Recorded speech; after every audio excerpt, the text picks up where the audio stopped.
What is going on, everybody? Welcome into the all-new, shiny, brand new, and ready to go Takedown on SI YouTube channel. Make sure to hit the subscribe button. Make sure to turn those notifications on because we got a lot of great content coming your way here on the channel. Rick Ucchino here with you, my tag team partner as well, SP3, Dariel Figueroa as well. It is Bad Blood weekend, gentlemen. We are ready to rock and roll with our predictions here. The first couple of pay-per-views that we've been doing since we came on staff, it was just, me up there just hitting home run after home run. I've only missed 2 so far on some, albeit very predictable shows, but I digress. I figured if we're going to do staff predictions, let's get everybody into the mix. I'm glad you guys joined me here on this one. So let's dive in here. Full disclosure, right? This is currently Monday, September 30th when we are recording this, okay, before Monday Night Raw. We do not know yet whether or not Sami Zayn and Gunther is going to be added to this card. So let's just assume it is here, gentlemen. SP3, I will start with you. Does Sami Zayn shock the world? Whenever this match happens, whether it's at Bad Blood, whether they wait till Crown Jewel, does Sami Zayn shock the world once again and beat Gunther for the World Heavyweight Championship? That's going to be a big resounding no from me. If anybody knows me, I've been shooting in the Gunther gym since I was sweating in the gym in Queens, New York, watching him slap the taste out of Matt Riddle's mouth for Progress Wrestling. He held the UK Championship for 870 days. He held the Intercontinental Championship for 666 days. He's going to hold this World Heavyweight title for a very long time. Ariel? So I absolutely have to agree somewhat with SP3 that Gunther is one of the most, incredible champions that we had in a long time. He's got these lengthy title reigns. I love that you shouted out Progress because his matches with Riddle were amazing. But Sammy's got to have his moment at some time. Sammy's due for his moment. He had that match against Roman last year, right before WrestleMania. I forget what show that was, but, everyone thought that was, he was going to win it. Sammy is due his moment. So I think if this match does come up in Bad Blood, Sammy's going to take it. They got to give him at least one title reign, even if it's only a night long, have Gunther take it back on Raw.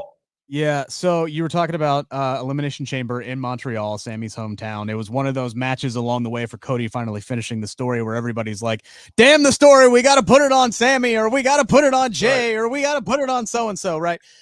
Which good on WWE for getting people on board with all of these challengers. They really wanted to see pretty much anybody beat Roman after so many years. But I have to, man, until last week, right? Until Jey Uso beat Braun Breaker and won the Intercontinental Championship, I feel like we might be entering a more unpredictable stretch as far as Triple H is concerned, because when he took over, man, it's like he was dead set on resetting the record books. It's like Bianca Belair is going to be the longest reigning women's champion. Roman's going to shatter this record. Gunther's going to shatter the Intercontinental title record, finally passing the Honky Tonk Man. Look at what the Usos did. They held the tag team titles for well over 400 days or whatever, 600 days, whatever it was. And it seems like now he's starting to realize he's got way too many guys who are over and ladies who are over, organic baby faces, to just be sitting here saying, okay, well, you're going to hold this for 400 days and you're going to hold this for 900 days. I feel like Triple H, outside of Cody, because they got that panned out months in advance. Outside of Cody, I don't know if any champion has that invincibility factor, even Gunther. I kind of like this story that they're telling where Gunther's he's not a coward, so to speak, but he knows Sammy's the only guy he hasn't been able to figure out. And he doesn't want to risk it against Sammy. And I feel like that's a story that they can stretch out, not only whether it's Bad Blood or Crown Jewel, but continue to stretch out. If Sammy doesn't win it here, I don't know if he ever does. So I feel like he shocks him. He takes it here. And whatever the next pay-per-view is, or maybe even Royal Rumble, Gunther can win it back ahead of WrestleMania season. I would pull the trigger on that personally because I agree with Dariel. I think Sammy has earned it. He deserves it. And if it doesn't happen here, I don't know if it ever happens. A match the mat isn't sacred to y'all. The mat isn't sacred. Not every title run needs to be an endurance test, damn it. All right, let's go. We got Nia Jax defending her WWE Women's Championship against Bayley this Saturday at Bad Blood in Atlanta, State Farm Arena. It is the rematch from SummerSlam. Does Bayley get her baby back, SP3? No, I love Bailey. I've been a fan of hers for a very long time as well. But Nia Jax is on a career run, and they still need to build this whole story with her and Tiffany Stratton. So I think she retains. There we Yeah, go. I'm gonna have to say that Nia, continues her title reign. She is, just getting into, feeling comfortable with her character and exerting her dominance over the women's division since she's returned. They need to keep building her up, make her, as dominant as possible. Bailey had a great run. I was actually just watching Bailey's match with Miko Satomura on YouTube, and she's such an incredible performer. I'm a huge Bailey fan as well. But Nia is gonna continue her run. Yeah, I don't agree with Bailey's title run being a good one. I was actually very disappointed with her title run because I felt like she took a massive back seat to it was, she was she got hit big time by SmackDown only being 2 hours because they had to build up to the Money in the Bank match and they had to build up to Queen of the Ring, and she kind of really took a back seat, didn't really get to defend the title all that much, and then boom, she drops it at SummerSlam. So, I was waiting for years for that babyface Bailey championship run, and it ended too soon, in my opinion. I love the work that Nia's been doing. I think Nia is on a career run. I think she continues it though, as much as it hurts me as a Bailey homer. The story here is Nia and Tiffany, and the slow burn that they're going to be turning Tiffany into a big baby face. I think Tiffany is going to be the one that ultimately takes that title off of Nia. That's the story I believe they're telling, which means Nia is going to retain against Bailey, and we'll see when Charlotte can come back because I think that Queen versus Queen thing has money written all over it. We got. I'll tell you what. I want to add Yeah. one more thing to that. I see Trish Stratus coming to challenge Tiff after she gets the title. That's just a future prediction. That could be a Mania match next year for not even kidding. 100% could be a Mania match next year. All right. Speed round here on a few of these. We got Damian Priest. We got Finn Balor. You want to talk bad blood? These two hate one another. Does backstabber Balor SP3 find a way to get a big win over Damian Priest? Finn Balor has not won a singles match since June. He needs this win more than anyone on this card, and you need him to win to continue the story with the Terra Twins and the Judgment Day. The new Judgment Day need wins desperately, so Finn Balor wins. Dariel? Yeah, this isn't AEW. Wins and losses don't matter. We're going back to something that Steamboat used to say is wins and losses don't matter. It's how you come out at the end of the match. So I think it doesn't really matter if Balor wins. Balor's an incredible performer, but if they want to keep building up, Boricua, my brother, to a higher to that higher echelon, he should be a main eventer. And he had that little run with the title.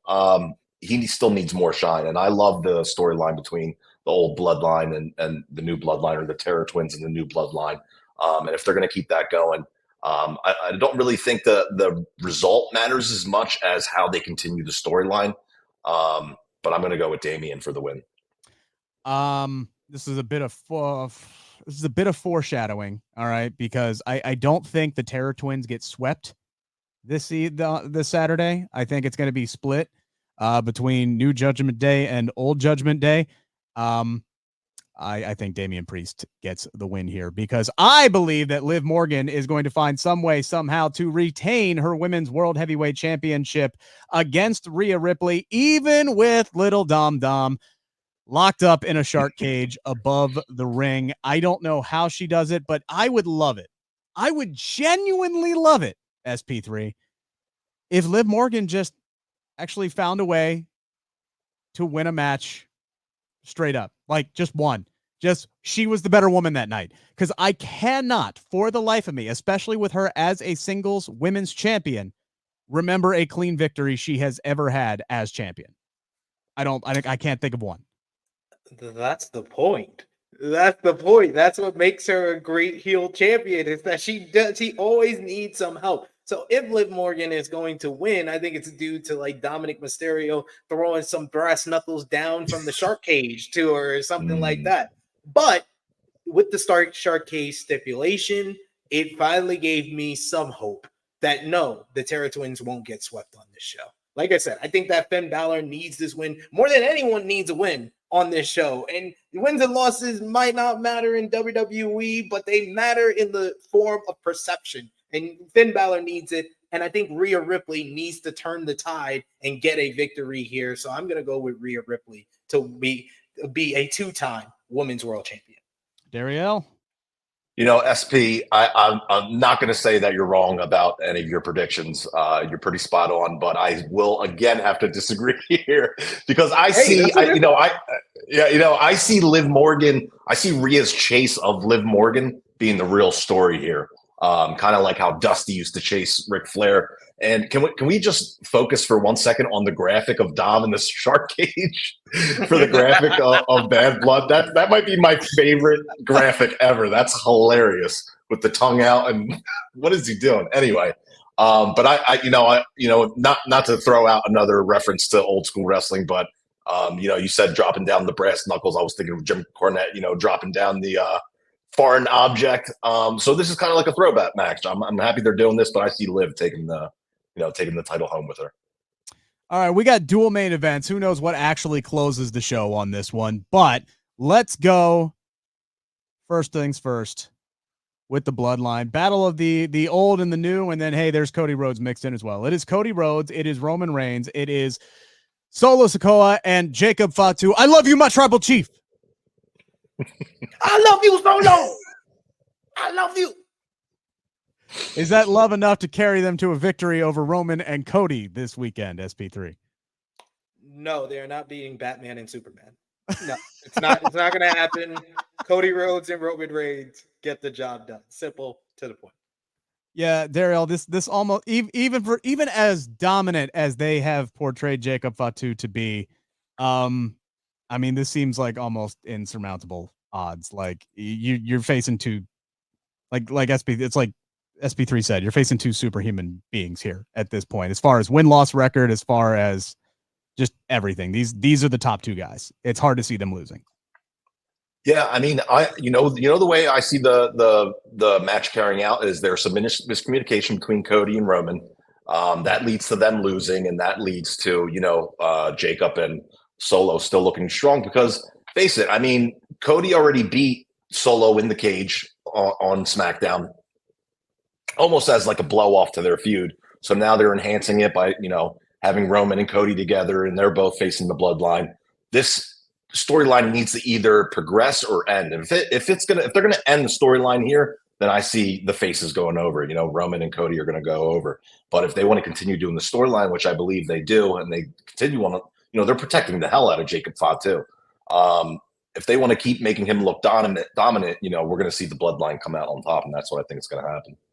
It would be very interesting to see who eats the pin in that scenario. Do you pin the WWE champion, or do you pin Roman Reigns, who's only been pinned 2 times in the last 4 years? I still think Baron Corbin's like the third person on that list who's beat him in the last several years. So it'd be interesting to see who takes it. I would love to see if Jacob Fatu honestly go over on Roman Reigns, if that's the direction they go. If the bloodline is able to get a win here, I think it's going to take some divine intervention, maybe some outside interference from somebody like a Kevin Owens or somebody like a Randy Orton. Maybe they come out to even the odds, and maybe that's when the big backstab reveal, something goes down. They have heavily been teasing that. SP3, Mm-hmm. Is it possible they pull the trigger, whether it's KO, whether it's Randy Orton? Is it possible they pull the trigger at Bad Blood this weekend and remove Cody from the story? Because Cody don't need to be in the bloodline story anymore. He needs his own story moving forward. Do they reveal his next challenger this weekend? I think that they are building towards a Cody and Roman 3, whether that be in Saudi Arabia at Crown Jewel, whether that be at the Royal Rumble. That's going to be in the line. But I think that all the tension and the growing dissension between him and Kevin Owens is a red herring. And I think that Randy Orton is going to be the guy that turns on Cody Rhodes first. And whether that's going to be maybe at Survivor Series, or we're going to get Cody involved in the War Games with the bloodline, I don't know. But I think it's Randy Orton will be the first one to turn. I just don't see it happening at Bad Blood.